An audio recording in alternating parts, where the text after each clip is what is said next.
다우가 무려 2% 가까이 폭등하면서 이제 4만을 넘어서 41,000을 바라보고 있습니다. 사상 최고치입니다. S&P가 강했고 나스닥은 0.2% 보합으로 마감했습니다. 소매 판매는 예상치를 상회했습니다. 러셀과 다우가 폭등했습니다. 이제 진정한 순환매가 시작되는 건지 알아보죠. TQ는 81.3불로 마감했습니다. 속쓰리 오히려 1.8% 상승해서 65.3불로 마감했습니다. 테슬라는 초반 급락이 있었지만 이내 회복하고 1.5% 상승으로 마감했습니다.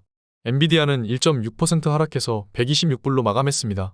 엔비디아는 계속해서 매수 타이밍을 지켜보고 있습니다. 예상보다 높게 나온 소매 판매를 보면 아직 경기 침체를 걱정할 때가 아니라고 외신은 보도했습니다. 물가지수는 내려간 반면 경기에 민감한 소매 판매는 예상치를 상회한 것입니다. 여전히 수도 없이 말씀드린 경기업과 물가 다운은 계속되는 것입니다. 지금의 황금 경로 골디락스가 깨질 일은 없어 보입니다. 저에게 그만큼 중대한 지표 하락이 보이지 않습니다. 계속 유지합니다.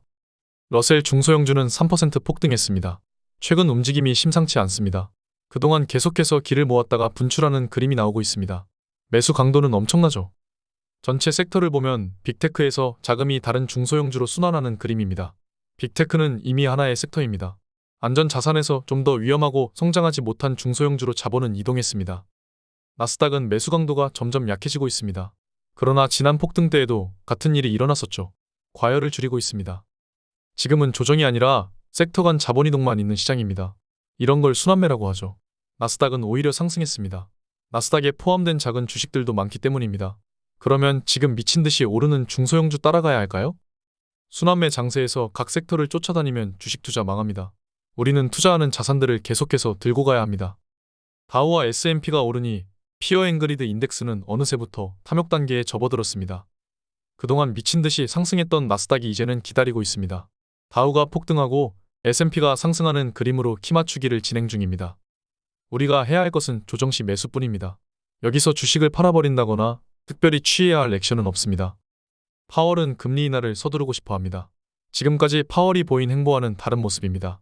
경제클럽 컨퍼런스에서 이렇게 비둘기파적인 모습을 보였다는 것은 그는 다른 생각을 하고 있는 것으로 보입니다.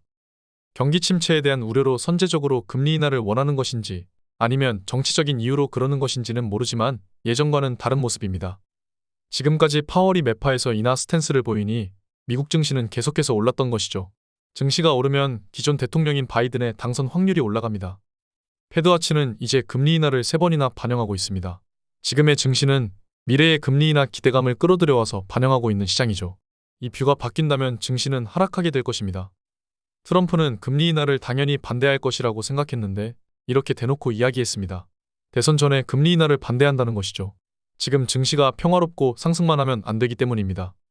그렇다고 해서 트럼프는 인플레를 막기 위해 금리 인하를 반대하기보다는 대선 이후 증시 상승을 더 고려한다고 볼 수 있죠. 중국의 관세를 저렇게 받으면 인플레에 더 안 좋습니다. 결국 바이든은 증시에 무슨 일이 없어야 하고 트럼프는 선거 전에 인하는 절대 안 된다고 했습니다. 조정을 더 환영하는 것이죠. 낮은 확률로 본인의 당선이 거의 확실시 된다고 생각해 조정을 원치 않을 수도 있습니다. 결국 이 모든 시나리오의 유효한 투자 방법은 수도 없이 말씀드린 베타는 1 이상이어야 하고 조정 시에 매수한다는 플랜만 유효합니다. 그 방식대로 투자해온 결과물입니다. 올해 90% 가까운 수익을 보이고 있습니다. 작년 수익률은 90%입니다. 어제보다 총 자산은 91만원 상승했습니다. 나스닥이 0.2% 상승했는데 제 총 주식 자산은 0.57% 상승한 것이죠. 최고점에서 아직 700만원 부족한 상태입니다. 오늘 여기까지 하겠습니다. 모든 시나리오에 대비되어 있습니다. 투자는 계속되어야 합니다. 저를 봐왔다면 아직도 베타가 1, 2인 분들은 없을 것입니다. 함께 다음 매수 타이밍도 준비하시죠.